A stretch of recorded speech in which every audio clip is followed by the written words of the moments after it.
to Deluxe. We check out those unique people and brands that have made the shift from punk to premiere. From the queen of British fashion to Celebrity Inc., from singers to catwalk punk, we peruse cutting edge. Dame Vivienne Westwood, the woman who personifies the journey from punk to premiere, chose an unusual collaboration when she made movie star sex symbol Pamela Anderson the feature of her latest Paris show. Then again, Vivienne loves breaking all the rules. A friend of mine said to me, why don't you ask Pamela to do your next production, your next campaign? So I did know her a little bit, and we just asked her, that was it, yeah. Because Pamela sees herself as art at the moment, because all the artists want to work with her. So she must see my fashion as something rather exciting as well, I don't know. Arguably Britain's most famous designer, and certainly one of the most outrageous, Vivienne began her fashion career with her then boyfriend Malcolm McLaren when they opened a shop in London in 1971. Vivienne's bold designs began to gain wide attention when they were worn by the Sex Pistols, the controversial punk band managed by Malcolm McLaren. Vivienne herself was quickly noticed around the neighbourhood, as she remembers in an interview in a recent retrospective show held in Italy. I don't know, we just had this idea to take things from sadomasochism, from the underworld, and put them for every day. I don't know, rubberware for the office, that was our idea. I don't know.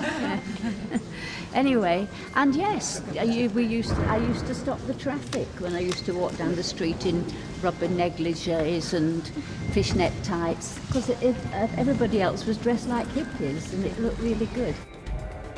Her boutique was originally called Sex, and Vivienne still owns the same shop on King's Road. The shop is now named World's End. The retrospective offers a glimpse of how radically her designs have shifted throughout her 35-year career, from safety pins and pirates to the Baroque and Victorian-inspired ball gowns adored by many Hollywood stars. Vivienne remains committed to upsetting ideas about what clothes should be, and she also remains fiercely political and outspoken about consumerism. In her latest show, she suggests people should respond to the current economic climate by mixing and matching. It's also got this do-it-yourself of styling your own clothes, wearing things back to front and doing your shirt buttons all wrong, and mixing summer and winter and evening and day wear. Just don't buy so much, but choose well and do it yourself. In 2008, Vivienne presented her Cultural Manifesto, a document called Active Resistance to Propaganda, in the London Transport Museum. The document is designed to provoke debate on the state of Western culture, and Vivienne claims the wording came to her as she designed some of her slogan T-shirts. I liked them so much that I started to put them into my fashion shows, and slowly, over a period of about 4 or 5 seasons, I developed all the ideas through these graphics, and this is how I performed the manifesto. I put it all into a little story in the end.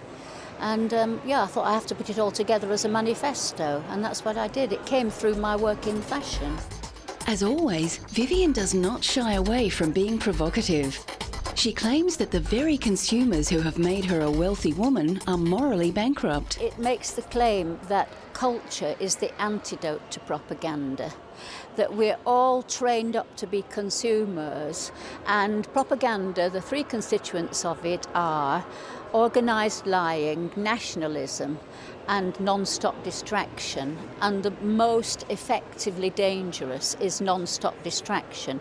If your mind is being filled with rubbish, you can't think. And so essentially it's about discrimination rather than blanket consumption.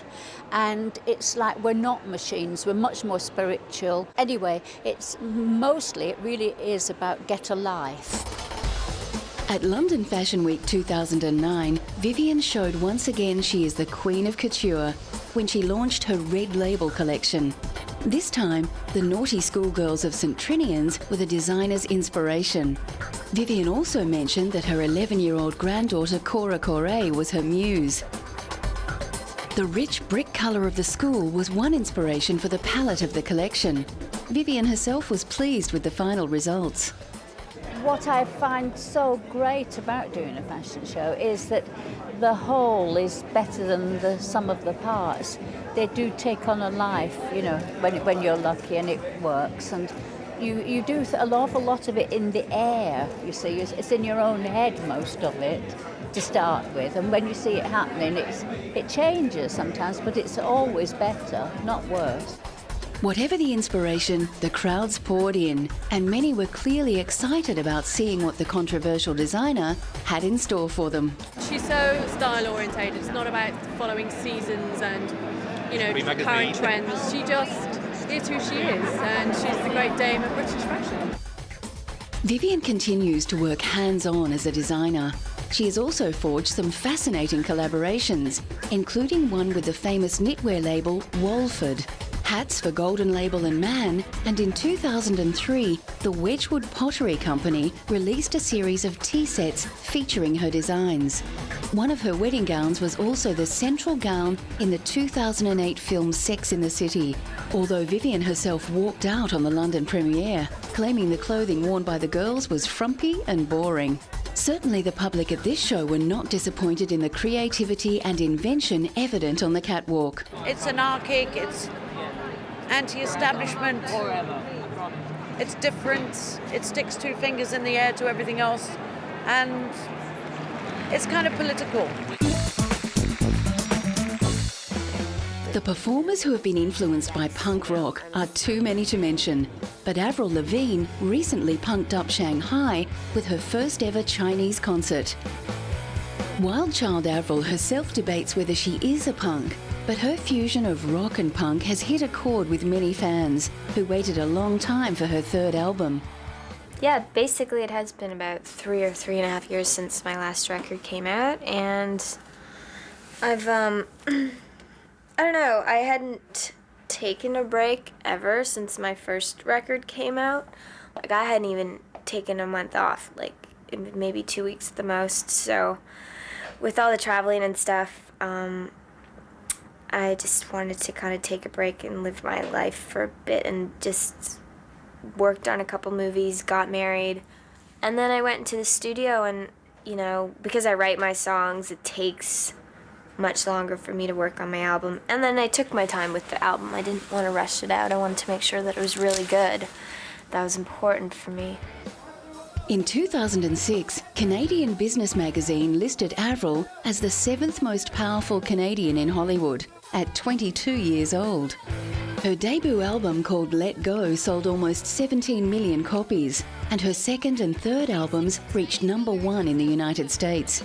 A recent protest in Malaysia is clear evidence that her success has not seen her tone down her punk rock sensibilities. The part is me getting to play my music in the world, getting to hear it, and me having this wonderful opportunity to be able to travel, and you have fans worldwide. I have huge international success, which is unbelievable. You know, me being a girl from Canada, and it's like all over South America and all over Asia and all over Europe, everyone knows me, and I have a huge following, and that's pretty amazing. It's a very special thing.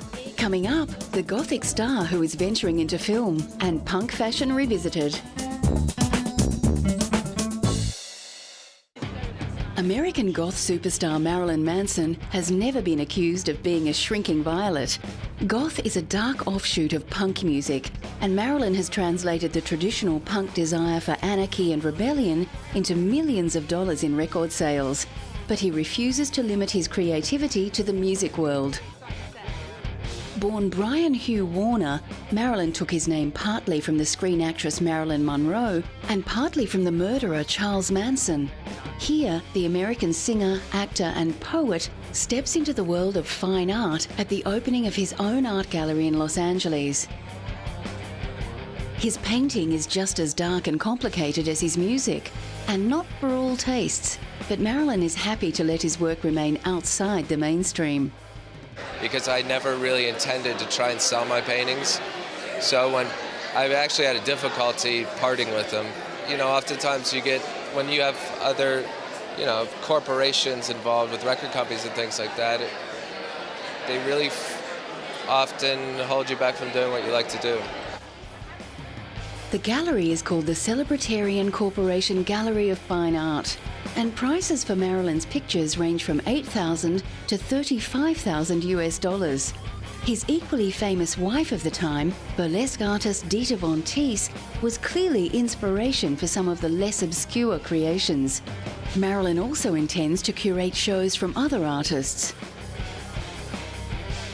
Not keen to confine himself to art and music, Marilyn has branched out into film directing. Having previously appeared in small roles in many films, in 2006 he decided to write and direct his own film about the tortured English writer Lewis Carroll. Lewis was the author of childhood fantasy favourite Alice in Wonderland, and by many accounts he was an unhappy man who never married. Marilyn states that he was attracted to the author because of parallels with his own life.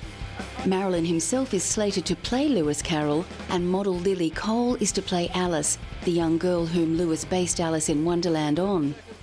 It was the story that everyone had missed. The creation of Lewis Carroll is far darker and more interesting in a lot of ways than the creation of Alice in Wonderland.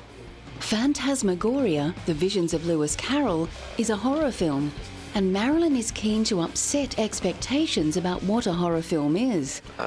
Letting the audience's imagination fill in a lot of the blanks always makes it more terrifying.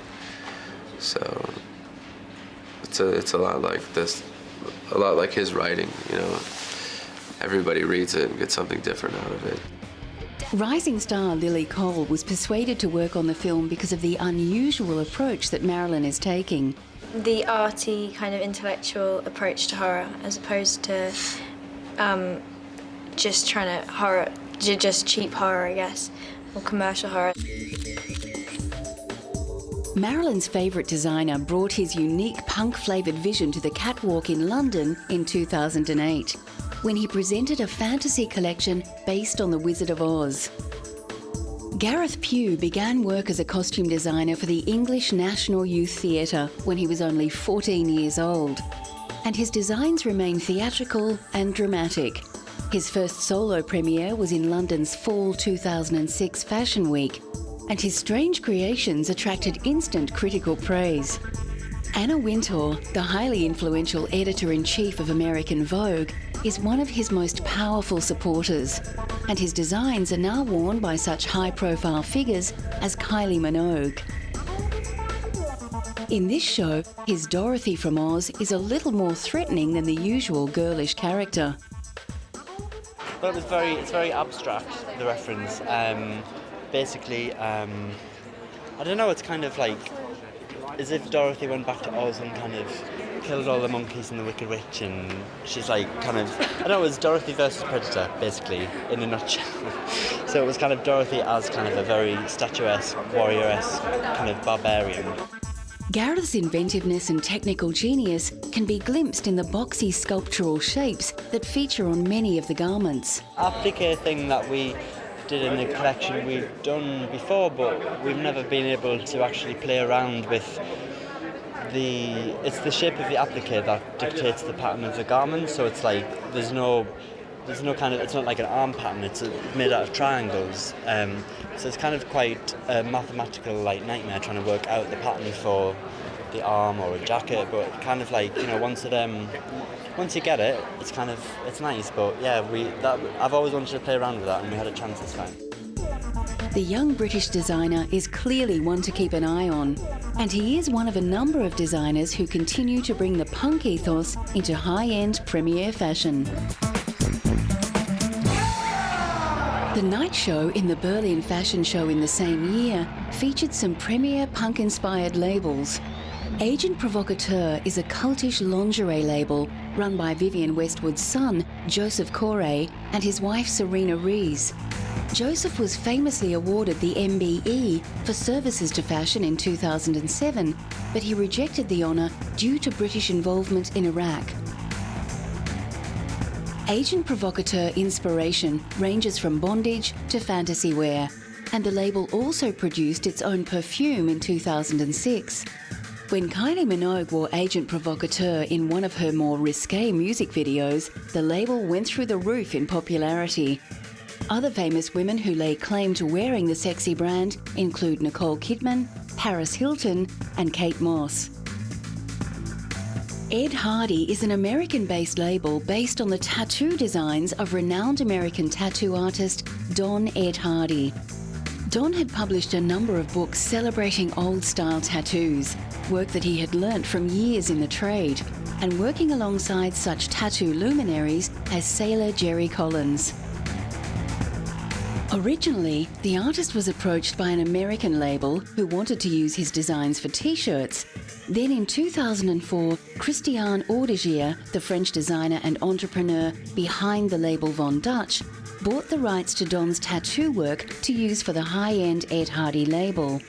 Christian has been using the marketing techniques he used so successfully for Von Dutch by marketing directly to celebrities and opening stores in high-profile fashion districts. So far, fans of the tattoo-laden creations include Madonna, Marilyn Manson, and the singer Shakira. Heidi Klum has also sported the underwear. The Grammys are a fashion spotter's dream, and many celebrities take the opportunity to showcase their favourite designer. The irreverent French designer Jean-Paul Gaultier has drawn on many punk influences in his haute couture work, and actress Terry Hatcher wore one of his striking designs to the Grammys in 2006 when she was asked to present. Well, it's just the biggest music award show ever, and it's my first one. I've never been before. They asked me to present, and I was honored to be here, and I'm going to sit in the audience and enjoy it like I would normally be watching it on television at home, so I'm very excited. Terry was unabashed about the revealing nature of her stunning outfit. I think it's much more cutting edge, and that's why I'm allowing everyone to see my underwear. Coming up, tattoos move into the mainstream, and one of fashion's bad boys. Until recently, to have a tattoo was to declare your working class, outlaw, punk, or criminal status. Now even beautiful young middle-class girls have them, and no one is ashamed to show off their ink. The immense popularity of tattoos has meant many of our most famous and desirable celebrities have been under the needle, which only increases the cachet of tattoos. For a lot of enthusiasts, the high-profile work seen on the red carpet is often not very interesting. Leading London tattoo artist Sparks suggests celebrities may not be tattoo trendsetters. I think a lot of the time celebrities don't have very many original ideas, strangely enough. I think that obviously like the whole sort of rap culture and American kind of Chicano, black gang, street culture tattooing has been a massive influence on stuff. Everybody has script now, or Old English writing, that whole sort of, you know, sort of Tupac, thug life kind of stuff. And a lot of the religious stuff, you've got your praying hands and your rosary beads and your only God can judge me kind of tattoos. Tattoos used to signify something about their owner, that he or she moved in dangerous kinds of circles. But now with every Tom, Dick and Harriet getting one, that specialness is reduced. Dolce, you know what I'm saying? I got my crazy joints on. I got a lot of Dolce, Gucci, different things like that.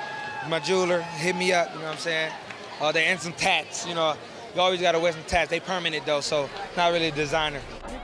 Angelina Jolie has helped make tattoos for women very acceptable, although she has had one very public change of heart when she had her ex-husband Billy Bob Thornton's name removed.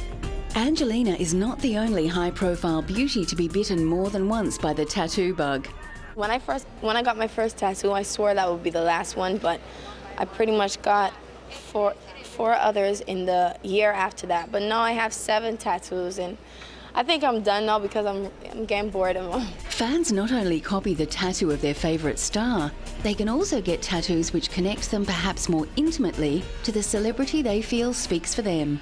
Recently, I was at an award show, and this girl started screaming and crying, and I don't see that much people like crying and that kind of thing. But she lifted up her wrist, and I was kind of leaving. I didn't really. They were pulling me away, and I went and I caught her wrist. She had tattooed my album title. She had she had my first one, which was Speak, and then she had the symbol of Ra, the Chinese symbol, which I had on the cover of my album, which was really kind of cool. Is that a tattoo? Yeah, it says Breathe. That's awesome. High-profile footballer David Beckham recently unveiled a new tattoo dedicated to his wife, which reads, "Forever by your side," written down his left forearm. His body is a veritable map of tattoos. Yeah, I'm a big fan of tattoos, and I had a big input with the design of the cross on the back. So yeah, it's a lot of my taste and my own likings. The difference between a celebrity having a tattoo and a young man or woman is something that should not be underestimated, and some tattoo artists are wary of the current trend for very visible ink. You know, the public look to newspapers, to media, to TV, to the football pitch, to wherever for their influences in fashion trends and, you know, haircuts and all the rest of it. When Beckham had a Mohican, so did everybody else, and etc. And it's the same with tattoos, I think. And I think the dangerous thing with celebrities is, you know, if Beckham had a spider's web tattoo on his face, it wouldn't matter. The guy's worth 200 million quid. It's not going to affect his life in any great way. I think one of the things that we have to be careful of here is you get a lot of kids walking in, obviously, the whole like gangster rap thing. People want their hands and their necks done and stuff. And it's like, if we get an 18-year-old kid coming in and he's got no tattoos and he wants a tattoo on his neck, you kind of, it's not your job to lecture him, but just as a responsible human being, you're like, if you really thought about this, you got another 50 years of trying to get a job looking like this. Irreverent designer Marc Jacobs worked punk influences into his most recent work, with strong fluorescent colours and explosions of fabric and unusual uses of zippers reminiscent of early anarchic punk fashion. Punk rock fashion famously included zippers that went nowhere and connected nothing. Marc is interested in zippers changing the shape and volume of his designs.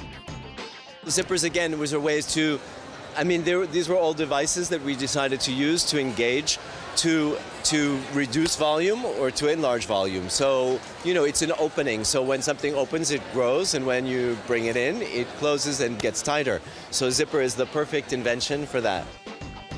The result was a fascinating fusion of class and street culture.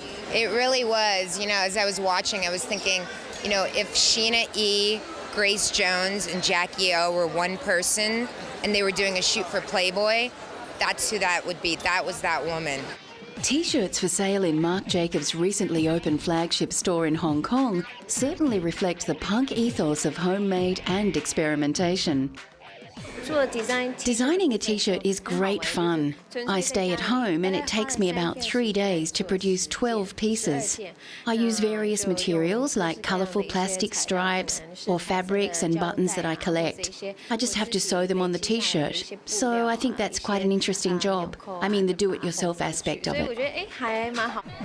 Marc has brought his more affordable range to the city where many are just discovering punk.